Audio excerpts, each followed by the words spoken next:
The hard truth about abuse. A wake-up call for the sheltered. There's a growing epidemic of fragility in this world, a generation of people so cushioned by snowplow parents, those relentless guardians who bulldoze every obstacle, every discomfort, every potential scrape from their precious darlings' paths, that they've lost all sense of what real hardship looks like. They toss around the word abuse like it's a casual hashtag, a trendy label for anything that bruises their ego or disrupts their bubble-wrapped existence. They've seen it on Netflix, cried over it in some scripted drama, but they've never lived it. They've never tasted the bitter, metallic tang of true fear, never felt the weight of a hand that doesn't just threaten but delivers. And because of that, they have no damn clue what abuse actually is. Let's get real. Abuse isn't your boyfriend forgetting to text you back or your boss giving you a stern talking to. It's not a heated argument or a slammed door. It's not even that moment when someone raises their voice and you feel a little rattled. No, abuse is a beast, a relentless, soul-crushing monster that sinks its claws into every part of you and doesn't let go. It's physical, emotional, mental, sexual. It's a systematic dismantling of who you are, often by someone who's supposed to love you, protect you, or at least not destroy you. It's not a one-off tantrum or a bad day. It's a pattern, a prison, a living nightmare. I've been there.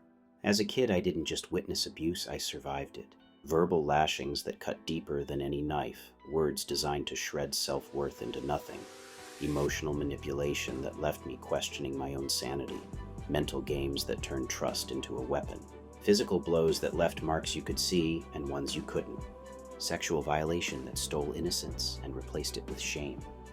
That's abuse. It's not a buzzword, it's a war zone. And when you've lived through that, you don't throw the term around lightly. Contrast that with this. I had a girlfriend once who spent an entire day trying to pick a fight with me. Over nothing, some trivial nonsense that didn't even deserve a second thought. For hours, I stayed calm, tried to understand, asked what was wrong while she got nastier, meaner, her words dripping with venom. I took it, kept my cool until she crossed a line. She hauled off and hit me multiple times right in the face. Hard. Something snapped. I yelled loud, "Don't fucking touch me, bitch!" And she had the audacity, the gall, to scream that I had abused her in that moment. I looked at her dead-eyed and said, "You don't know what the fuck abuse is."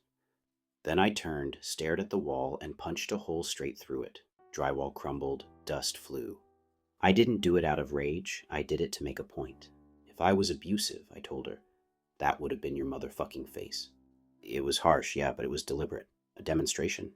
She stood there, stunned, because deep down she knew she'd never seen real abuse. Not the kind that leaves you hollowed out. Not the kind I grew up with.